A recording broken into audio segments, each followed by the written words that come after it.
Annabelle, as always. Welcome back. So we are doing a review today because I realized I have not done a review for you guys yet this week, and I promise you guys a ton of reviews. I've barely done any. I am sorry. But anyway, we are going to be talking about a movie that I may or may not have already talked about on this channel. I don't recall doing this movie, but at the same time, I can't imagine me not doing it so far, but whatever. In that movie that we are going to be talking about, if you couldn't tell by the title of this movie, or by this video, is the 1987 classic Monster Squad.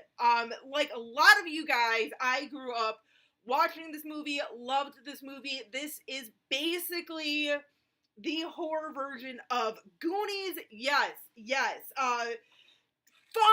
Fun little movie, especially too, I love the fact that in this movie that, you know, you got a bunch of kids, basically, obviously a bunch of kids, if it's the horror version of the Goonies, bunch of kids, obviously they've got their own little, like, club and everything, all about, like, horror movies and everything, anything sort of scary, basically the pre-YouTube days.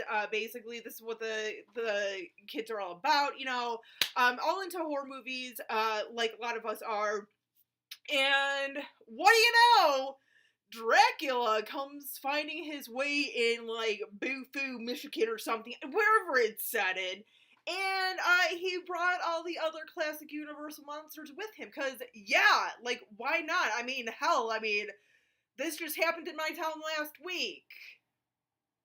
No, it didn't. No, but this is a fun one. Like I said, it's fun. And it totally has answered the burning question that plagued us for years and years about Wolfman.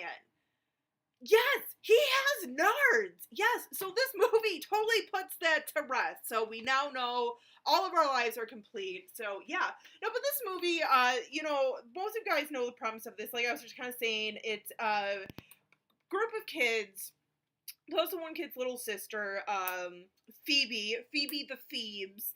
And, you know, like I said, they somehow, suddenly their town is overrun by these Universal monsters. You know, you got Dracula, you got Frankenstein's monster, you got the Wolfman, you got the sea creature, and you have the mummy in here. So basically, yeah, like, literally the only thing you're missing is, the Bride of Frankenstein and, like, the Invisible Man, basically. But, you know what?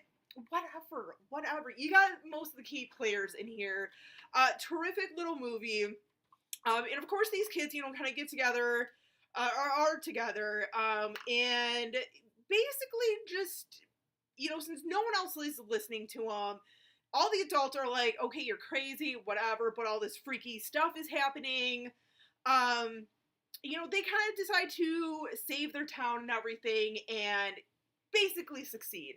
And how this happens, too, how they know what to do, besides their, like, you know, their, like, ever-growing knowledge of horror movies and everything, like, you know, several scenes they'll have, because they're trying to include this, new member, this sort of, like, slightly older kid who's maybe, like, 2 years older than them, into the group, and of course they have to, like, make sure he is legit, he belongs there, so they're asking him different questions, like, oh, how do you kill a werewolf, and, like, is Frankenstein the name of the guy who created him, or the monster, you know, just things like that.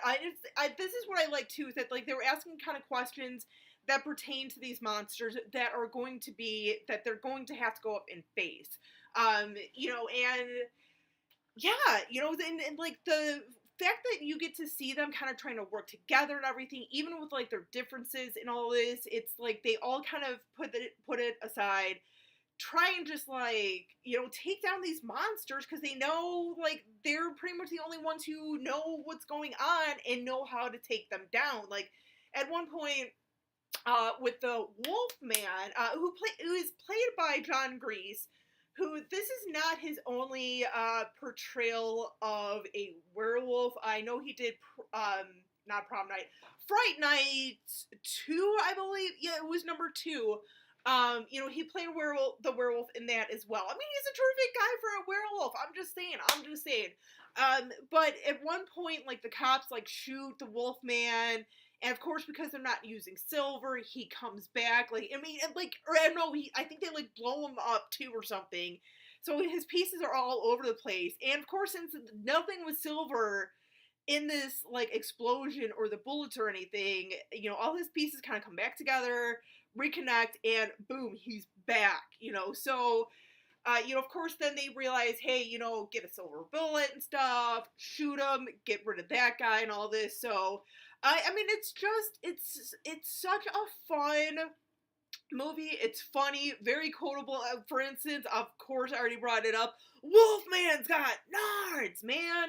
But which was said by Horse, which is basically our chunk in this movie. So yeah, and it's interesting to see because I'm kind of thinking about it now. Because as I said, it's like the Goonies, basically only horrified, and I mean, in a lot of ways, you can kind of can pick out like the characters from this movie and totally tell what character they would have been in the Goonies. So the parallels to that are pretty awesome. And I think a lot of times with movies like this, where it is kind of like sort of a ripoff of another movie where we can kind of see through it. It's like, oh, they just couldn't quite do it. This one is one of those unique ones where, like, yeah, it's pretty common knowledge. It's almost pretty much like a ripoff of the Goonies, but it's done right. It's done right, it's done well and everything. It's got some catchy tunes and everything, so. But this is just a fun one. Obviously, it's a kid's movie, and a lot of us, because we did see it as kids, and have grown up with it, has stayed very near and dear to our hearts. I know a lot of us have kind of shown this to, your children and everything, or in my case, to my nieces and nephew and everything. They love it, so a movie like this that we can kind of really pass along is awesome. I highly recommend watching this movie, guys. If by some chance you have never seen this movie, you need to see this movie. Definitely put this in for your 31 days of horror or your horror binge extravaganza like myself and Sarah1228 are doing. But yeah, check it out, you guys. It's phenomenal. I love this movie. I mean, obviously it has, some flaws and everything like a lot of movies do, but it just, like, you barely even notice the flaws in this movie. Really, you don't. So, but that is my little review on the Monster Squad. Let me know what you guys think about this movie, if you love it, hate it, do you remember the first time you ever saw this movie and everything? Let me know in the comments, you guys. I love hearing from you. I love your freaking faces. Till next time, as always, stay creepy, classy, and a little bit sassy.